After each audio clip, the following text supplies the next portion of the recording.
Ma mère avait entendu donc le discours de Stéphane au plateau de Glières, c'est ça? Des Glières, là où vous commémorez la résistance. Et je crois qu'elle avait beaucoup aimé le discours. Et eux, en fait, ils ont une maison d'édition qui s'appelle Indigène Édition. Donc, ils s'intéressent aux peuples non occidentaux, les savoirs non occidentaux, comme les aborigènes en Australie, les Navajos aux États-Unis et les Tibétains. Bon, ceux qui sont malheureusement en exil. Donc c'est une maison d'édition engagée sur les propos d'une société et là où ils ne se reconnaissent pas. Et en voyant le discours de Stéphane, ma mère a eu envie de proposer à Stéphane de faire un petit ouvrage et c'est elle qui a eu l'idée du titre. Donc elle a eu ce talent, on va dire, elle a senti l'époque. Et donc, l'époque est là. Voilà. Contrairement à ce que peut-être on nous fait croire parfois à la télé, l'époque est à l'indignation. Et Stéphane a répondu par ce magnifique petit ouvrage, petit texte, qui est comme on peut dire, une déclaration du 18 juin. C'est comme ça en tout cas, c'est comme ça que j'aime à me le dire, que les jeunes ou mes potes aiment, quand ils lisent cet ouvrage, ils aiment se répéter ça. En tout cas, moi, ce qui m'a plu, c'est comment finalement s'emparer de ça pour en faire œuvre soi-même, ou les gens de ma génération, comment on peut s'emparer de ces préceptes, ou en tout cas de ces modes de vie, et pour créer la sienne, pour créer son mode de vie. Et aujourd'hui, être créateur, c'est aussi être créateur au sens artistique, mais c'est aussi créer une vie hors règles, hors champ, hors ce que la société ou une éducation va nous dire ce qui est bon, c'est-à-dire créer ses valeurs, créer son éthique. Comment aussi trouver aujourd'hui des figures, parce que moi j'en ai besoin aussi. Je sais que toi, Stéphane, tu as pu avoir par exemple une figure qui t'a marqué comme Sartre, tu te dis dans ton éducation intellectuelle. Moi c'est vrai qu'aujourd'hui j'avais un peu de mal à en trouver.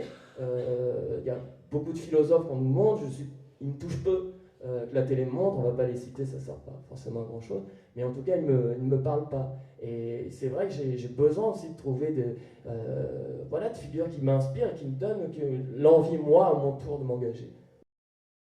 Vous incarnez une image importante pour cette génération. Mais ce que dit Benjamin me paraît fondamental, c'est-à-dire, si nous parlons de culture, il faut savoir ce que nous en attendons, ce que nous en espérons, qui a une responsabilité. Autant, à mon avis, l'introduction de la notion de profit et d'argent dans la culture, c'est très dangereux. Autant nous avons, nous, une responsabilité en tant que grande démocratie de donner des soubassements solides à ceux qui pratiquent la culture.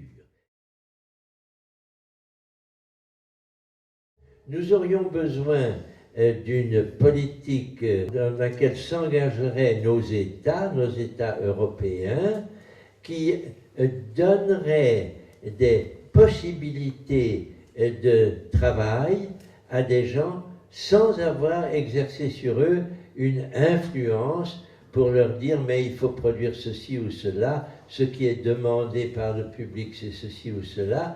Il faut que la liberté de l'artiste soit protégée au maximum. Nous avons besoin de gens comme ça. Je ne suis pas sûr qu'actuellement en France, nous les ayons, et je pense que nous sommes dans une phase de notre société mondiale où les marchands d'art sont plus à l'affût d'un art qui va rapporter, parce qu'on sait qu'on va pouvoir faire de la publicité autour, que d'un art qui va surprendre et qui va représenter une véritable nouvelle création.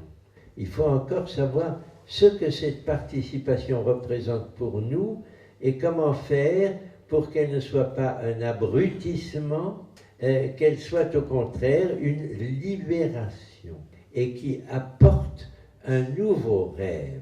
Et ce souffle, je pense aussi qu'on ne peut pas le dissocier de la notion de politique.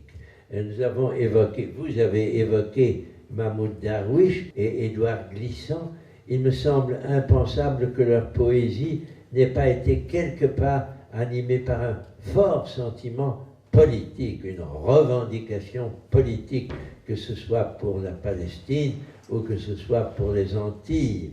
Et c'est aussi un des éléments fondamentaux de l'art et de la culture, c'est d'être porteuse d'une vision sociale et politique, d'un désir de changer quelque chose dans une situation considérée comme insatisfaisante. Ça, c'est une responsabilité que nous avons en tant que simples citoyens.